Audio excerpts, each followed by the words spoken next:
there, welcome to Everyday Moodlings and a brand new video. In this video we're not really doing a project per se.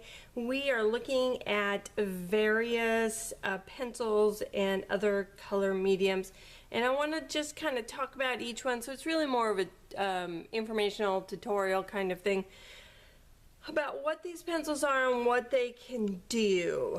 And I'm doing this because in many of my color inspiration classes I get questions about, well, can I substitute this for that? And sometimes you can substitute, but the truth is each of these products has its own unique characteristics. So I wanted to talk a little bit about that so that there was less confusion about each one of these products. So what do we have here? And I kind of stayed in the blues so they'd all be very similar. This is a colored pencil by Prismacolor. We also have a watercolor pencil by Derwent. I do like Prismacolor products. I'm actually a bigger fan of Derwent, though they've been in the pencil business for a long time. This is an Inktense pencil by Derwent. And then I also wanted to cover watercolor crayons. This one's by Lyra. And this is a water-soluble oil pastel. This one is by Prima, which is my favorite of those that are available. You may have some gelatos, that's the same thing. The new distressed crayons are very similar to gelatos, to any oil pastel. They're all very similar. The oil pastels do have some slight differences between the 3 or 4 products that are out there, but they all have very similar characteristics, and I wanted to show you just how different they are compared to pencils. So let's start first with our colored pencil, and I'm just using a watercolor, it's watercolor paper. This is a Strathmore visual journal. This is my I'm just gonna play around journal, test things out. A lot of stamped images in here that I color, just some place for me to practice and play and keep information. So we're going to start out with our color pencils. Now, color pencils are not water soluble. They are blendable. So Prismacolor has a colorless blender, that's what this is, and you can use that to blend the color. But you can't blend it with water. Now you'll notice with a colorless blender, I get some good blending, but I can still tell it's a pencil. You can also get better blending using a solvent to go ahead and dissolve it. So it's not water soluble, but it is solvent soluble. It is also not smudgeable. It just sits there. I can get a little bit of movement, but not much. So, but solvents such as mineral spirits work great to get it to move around even more. But I kind of think if you're going to use a color pencil, I kind of like it to look like a pencil. So I tend to stick with the colorless blender to blend my color pencils because it still kind of gives it the pencil look, but I can really kind of fill in any gaps that might be left from the pencil itself. So then we have a watercolor pencil. Obviously a watercolor pencil is water soluble by its nature. It is, however, not very smudgeable. A little, but not much. So I'm just using a water brush to blend my color. And you'll notice, actually these Derwents are really nice.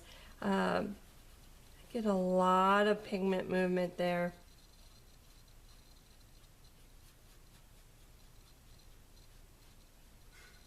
And I can pretty much get it completely dissolved,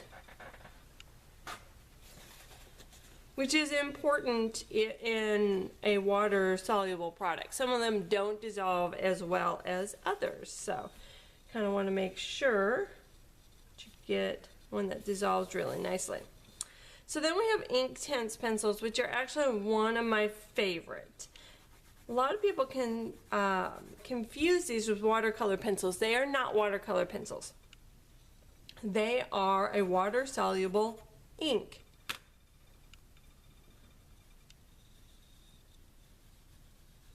All of their Inktense products are in fact water-soluble ink.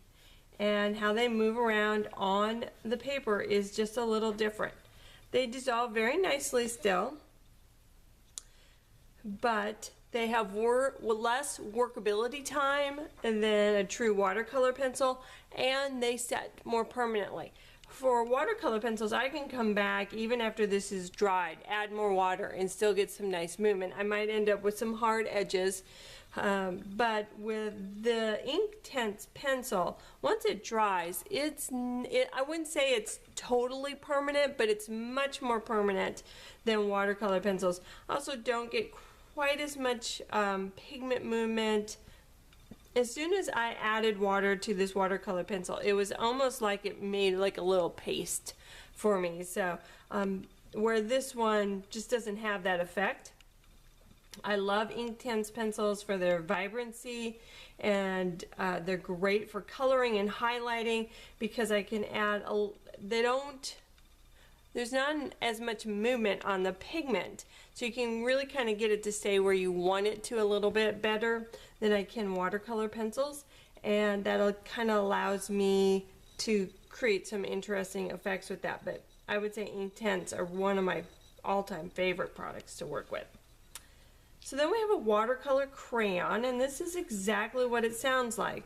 It's a crayon, so it's softer, and I have a broader tip than I'll have with a pencil. Pencil is meant for more fine detailed work.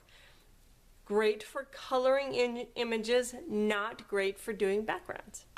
This one is kind of middle of the road versus as far as its applications. I can still color with it, but because it has a broader tip, it's going to be hard to do fine detail. A little easier to do backgrounds with these, although typically if I'm doing a background with watercolor, I'm going to want watercolor paints. Watercolor crayons, again, are very water soluble. That's one of the things I love most about them is they really dissolve even better than the pencils. And that's part of, what fillers are in there. And obviously with a pencil, there are things in there to make it much harder, and so it's not going to dissolve quite as nicely. Then the last one on our list is our oil pastels. And even when you put them down, they're just a lot more pigment goes down too than with the watercolor crayons. It's very thick, very creamy.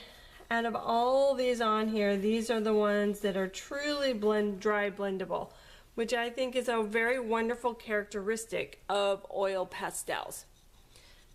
It allows you to do some things with them that you're unable to do with any other product because of the smudging that you can do. But they are also water soluble.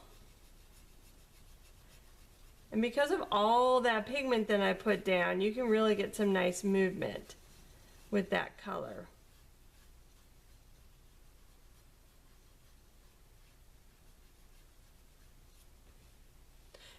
Now, they do not dissolve as well as my watercolor crayon or Inktense pencil or watercolor. They just don't dissolve as well. That's just part of how the product is designed. I find the Primas dissolve the best out of all of them that are on the market. You can see here my Inktense pencils have a lot, the edge is a lot harder, not as feathered out as some of the other ones. So that's basically an overview of these different pencils and crayons that are out there and what you can do with them and how they react to water or smudging. Gives you a good overview of each type of product. If you have any questions about any of these products that I use, please be sure to let me know. I just wanted to give you a quick overview of what they are and what they can do and how to use them. So there will be a project today. Our challenge this week is favorite papers. So I'm going to pull out some favorite papers and then I'm going to use one of these color mediums, not sure which one yet, to create my project. So if you're viewing this on YouTube, you can head over to my blog and you'll be able to see the finished project that I came up with. If you're viewing this on my blog, well, obviously just scroll down to see what I did for this week's challenge. Again, I'm Cherie Parks with Everyday Moodlings, and I'll see you next time with a brand new video.